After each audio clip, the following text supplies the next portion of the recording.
आज़ादी की बुनियाद किसने डाली? गोडसे ने नहीं डाली। इस मुल्क की आज़ादी की बुनियाद में सिराजुद्दौला का खून, बक्सर की जंग में मरने वालों का खून, टीपू का खून इसमें शामिल है। सन 57 की जंग आज़ादी में मरने वाले मुस्लिम उलेमाओं का खून शामिल है। जब इमारत बनती है तो बुनियाद ज़रूरी होती है। इस बुनियाद पर नेताजी सुभाष चंद्र बोस, महात्मा गांधी, मौलाना आज़ाद, जौहर बरादरान, सरदार पटेल ने मिलकर एक इमारत कायम की। और याद रखो, मैं मुखातिब ना सिर्फ मुसलमानों से हूँ बल्कि अपने हिंदू भाइयों से भी हूँ, ईसाई और सिख भाइयों से हूँ। याद रखो, बुनियाद तो बन गई, इमारत तो खड़ी हो गई, मगर याद रखो इस इमारत के ऊपर अगर और छत डालना है, इस इमारत को खूबसूरत बनाना है, तो उस इमारत को खूबसूरत बनाए रखने में, उस इमारत को कायम रखने में हमको ईसार और कुर्बानी के मज़ाहरे करने पड़ेंगे। अगर आप देखेंगे तो हमारे बुजुर्गों ने एक दरख्त लगाते हैं, आम का दरख्त लगाते हैं, उनकी जिंदगी में उनको साया भी नहीं मिलता, ना वो आम खा सकते हैं, मगर इसलिए दरख्त लगाते आम का, नहीं मेरा बेटा खाएगा, मेरा बेटा का बेटा खाएगा।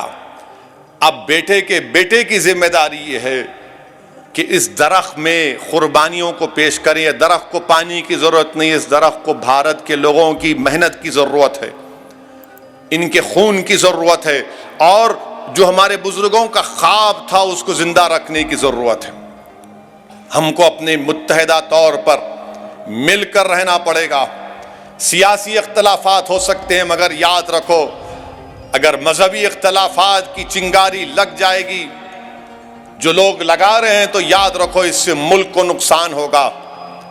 और अगर मुल्क को नुकसान होगा तो हम हमारे बुजुर्गों की कुर्बानियों को तबाह ताराज और बर्बाद कर दे रहे हैं। और जो लोग आज भारत में मुसलमानों से आकर कह रहे हैं कि आप वफादारी दिखाओ, हम उनसे कहना चाह रहे हैं हैदराबादी लहजे में, जिसके सर पे बाल नहीं होते ना, जो गंजा बोलते हम लोग उसको, जिसके सर पे बाल नहीं होते, उन्हें दुनिया की बेहतरीन टोपी पहनता हूं, उन्हें टकला नहीं दिखना बोल के। तो ये लोग वही हैं, कुछ नहीं करे क्योंकि मालूम सर साफ है, तो बेहतरीन टोपी पहन के हमको टोपी पिलाना चाह रहे हैं। आप टोपी पहनो, जो करते करो, हमको टोपी मत पिनाओ, हम जानते हैं हमारी तारीख को। जो लोग कहते हैं, हमारे वजीर आजम ने कहा कि आरएसएस मेरा फाउंडेशन है।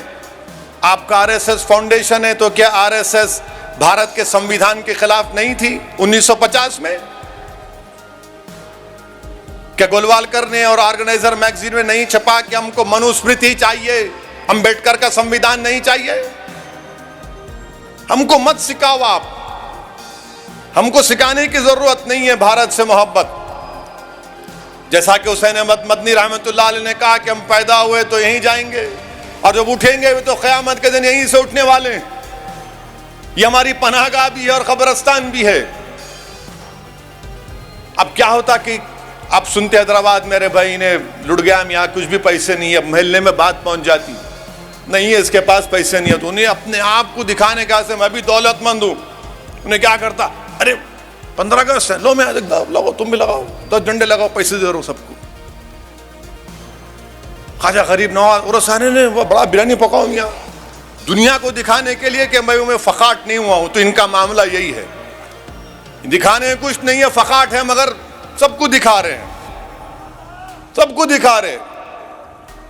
आपकी मोहब्बत जब नहीं थी, इतने नाम मैं लिया हूं, इतने उलमा नाम लिए हैं, आप एक नाम दिखा दो अपना, एक नाम तो दिखा दो अपना, आप कुछ नाम नहीं दिखा सकते। मैं आपसे इसीलिए अपील कर रहा हूं कि नौजवानों को भारत की तारीख पढ़ना जरूरी है।